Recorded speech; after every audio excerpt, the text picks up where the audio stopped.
অস্ত্রপত্র দিয়ে তুলো, এদিকে এদিকে এদিকে এদিকে তারা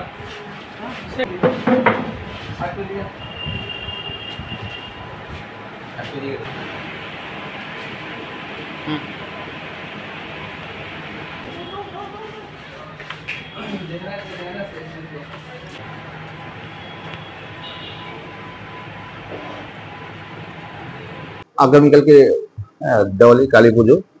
তো দেওয়ালিতে যাতে কোনো ধরনের ইয়ে না হয় তার জন্য আজকে সকাল থেকে আমরা বিভিন্ন দিকে বিভিন্ন জায়গাতে এন্টি লিকার রেড করেছি।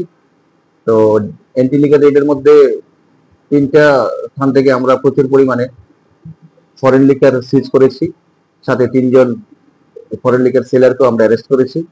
প্রায় আনুমানিক 1 লক্ষ টাকার মতো হবে ফরেন লিকার সিজ করা হয়েছে।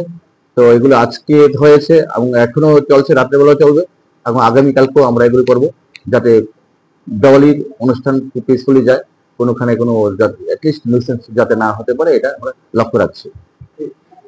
আর অ্যাকচুয়ালি শুধু পুজোর তিথি নয়, আমরা এন্টি লিগার রেড সবসময় আমরা কন্টিনিউ রেগুলার বেসিসে বিভিন্ন দিকে করে যাচ্ছি।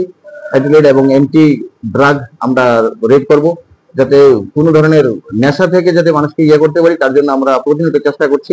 আশা